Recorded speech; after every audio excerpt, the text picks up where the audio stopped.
قرآن مجید فرقان حمید ایک ایسی کتاب ہے کہ جو اس کا حق ادا کرے، جس طرح آپ اس بات کو جانتے ہیں کہ خاندانی لوگ جو ہوتے ہیں نا، جب کوئی ان پر احسان کرے یا ان کے ساتھ کمال شفقت کا، محبت کا اہتمام کرے تو وہ اس کا اجر بہترین طریقے سے دیتے ہیں، اس کو خالی نہیں لوٹاتے۔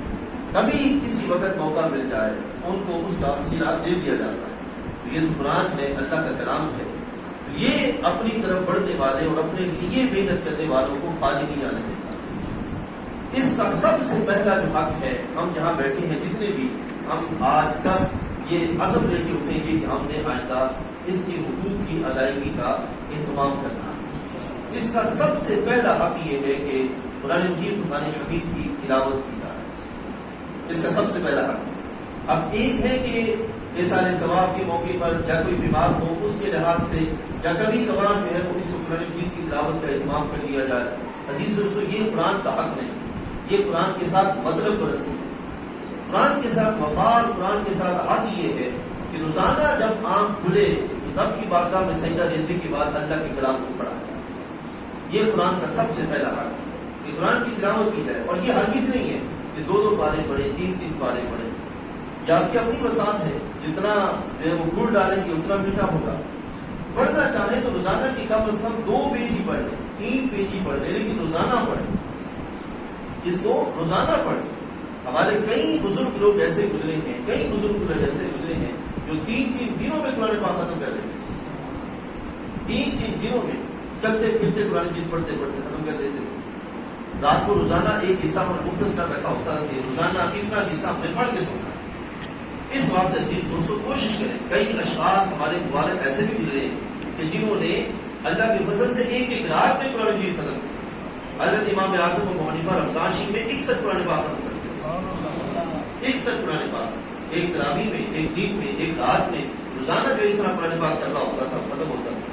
لیکن اس بات سے یہ اپنی کوشش ہے کہ جس کی طبیعت میں مشقت نہ گزرے، جتنا مرضی پڑھنے کا اہتمام کرے۔ سب سے پہلا حق کیا ہے کہ قرآن کی روزانہ تلاوت کی جائے۔ اب دیکھیے نا، عموماً ہمارے خاص طور پر جو نوجوان میں ان کو عرض کرتا ہوں کہ صبح جب اٹھتے ہیں تو سب سے پہلے موبائل کھولا جاتا ہے، پتہ نہیں کس چاہنے والے کا میسج آیا ہوگا، پڑھو تو صحیح کس نے کیا لکھا ہے، کیا کہا ہے، اور کیا اس نے میری طرف پیغام میں محبت بھیجا۔ یہ تو اس کا کلام ہے جو کہ بندوں سے زیادہ محبت کرتا ہے۔ بار بار آپ پڑھیں گے الرحمن الرحیم، ان اللہ غفور الرحیم، ان اللہ بالناس رؤوف الرحیم، بار بار وہ رحمت والا بھی ہے، مہربان بھی ہے۔ یہ اس کی طرف سے پیغام ہے، اس کو باقاعدہ پڑھنے کا اہتمام کیا جائے، یہ پہلا حق۔ اب دوسرا اس کا حق یہ ہے کہ پڑھنے کے ساتھ ساتھ صرف پڑھا ہی نہ جائے بلکہ اس کو سمجھنے کا اہتمام کیا جائے، صرف پڑھا ہی نہ جائے بلکہ اس کو سمجھنے کا اہتمام کیا جائے۔ اس کے لیے جو لازم معاملہ ہے اس دور کے اندر تو بہت زیادہ ضروری ہے۔ میں نے آپ کو یاد ہوگا کہ جب رمضان سے شروع ہوا تھا تو میں نے عرض کیا تھا کہ ایک وقت تھا کہ جب مسلمانوں کی طبیعتیں صاف تھی، معاشرے میں اتنے فتنے نہیں تھے، اس وقت صرف قرآن پڑھنا ہی کافی ہوتا تھا۔ ایک مسلمان عام وہ قرآن صرف پڑھ لے، اوپر سے دیکھ کر اس کا مطالعہ کر لے، اس کو پڑھ لے تو وہی اس کے لیے کافی ہوتا تھا۔ لیکن اب زمانہ ایسا آ گیا ہے کہ ہر قدم پر فتنے، صبح نیا فتنہ، شام نیا فتنہ، ہر دور کے لحاظ سے نئے نئے فتنے سامنے آ رہے ہیں، ہر دن نیا نیا فتنہ سامنے آ رہا ہے۔ اب ایسے میں جب تک ہم قرآن کی روشنی کو صحیح طور پر نہیں سمجھیں گے، ہم کبھی بھی ان فتنوں سے بچ نہیں سکتے۔ اس بات سے عزیز دوستوں کے پہلا حق کیا ہے؟ صرف تلاوت کرنا، اور دوسرا حق کیا ہے؟ قرآن کو سمجھا جائے، اور اس سمجھنے کے لحاظ سے یہ ہے کہ اپنے گھروں میں ترجمہ کنز الایمان، یہ چلے اگر کوئی کہے کہ یہ قدیم اردو میں لکھا گیا، آپ جدید اردو میں جو ہمارے سنت کے تراجم وہ لے لیں اور ان کو سامنے رکھیں، اور پھر تفسیر جو ہے وہ لے لیں اور اس کا مطالعہ کریں۔ عزیز دوستوں، کوشش کیجیے گا کہ اپنے گھروں کے اندر کوئی، یہ ہمارے دور میں اب 2 بات پرانی ہو گئی کہ قرآن کو صرف پڑھا جائے، مطالعہ کیا جائے، تلاوت کی جائے، اس کو جو ہے وہ آگے اس کا سمجھنے کا اہتمام نہ کیا جائے۔ نہیں، اس کو سمجھیں، جو احکام آپ کو سمجھ نہیں آتے اس میں عقل دوڑانے کی بجائے اس کے لحاظ سے علماء کے ساتھ بات کی جائے۔ وگرنہ قرآن مجید ایک ایسی واضح جامع کتاب ہے جو ہر شے سمجھاتی ہے، اس کو سمجھنے کا اہتمام کیا جائے، اس کی طرف بڑھا جائے، روزانہ کے کم از کم 2 رکوع 3 رکوع پڑھنے کا اہتمام کیا جائے، یہ اس کا جو وہ حق ہے، اس کو جو ہے وہ سمجھا جائے۔ آج جس کے گھر میں نئی ہے کل پرسوں یا عید کے بعد وہ جائے اور مکتبہ ضیاء القرآن سے، مکتبہ قادریہ سے یا جہاں سے اس کو ملے وہ ترجمہ کنز الایمان، تفسیر خزائن العرفان یا تفسیر نور العرفان جو اس کو آسانی سے میسر آئے وہ لے آئے، اپنے گھر میں رکھے، خود بھی پڑھے، گھر والوں کو پڑھنے کی دعوت دیں۔ کئی ہمارے دوست ایسے ہیں، میں انہیں جانتا ہوں، روزانہ گھر بیٹھ کر شام کو سونے سے پہلے 2 رکوع خود بھی پڑھتے ہیں، گھر والوں کو پڑھ کے سناتے ہیں۔ کئی ایسے میرے دوست ہیں، میں جانتا ہوں کہ وہ خود بھی پڑھتے ہیں، گھر والوں کو پڑھ کے بھی سناتے ہیں۔ اب سوچیے کہ رات کو جب سب گھر والے قرآن کے نور سے فیضیاب ہوئے کہ سوئیں گے تو ذہن نہ پریشان ہوگا، نہ طبیعتوں میں بے سکونی آئے گی، بلکہ اللہ کی برکت لے کے سوئیں گے اور برکتوں سے ہی وہ صبح اٹھیں گے۔ اس انداز کے ساتھ روزانہ گھر میں اس چیز کا اہتمام کیا جائے۔ اس سے ایک فائدہ یہ ہوگا کہ ہمارے بچوں کی عادتوں سے موبائل چلا جائے، گھروں میں رات کے وقت ٹیلی ویژن دیکھ کے سونے کی عادت بند ہو جائے، یہ چیزیں ختم ہو جائیں، اپنا جو تعلق ہے اس کو قرآن سے جڑا جائے۔ آج سنت و جماعت سے بڑھ کے قرآن کے ساتھ تعلق والا کوئی بندہ نہیں، کوئی گروہ نہیں، لیکن افسوس کے ساتھ جتنے ہم قرآن کے ساتھ نسبت والے تھے اتنی ہماری غفلت ہمارے پہ آنے والی۔ کوشش کیجیے گا کہ قرآن کو جو ہے وہ سمجھا جائے۔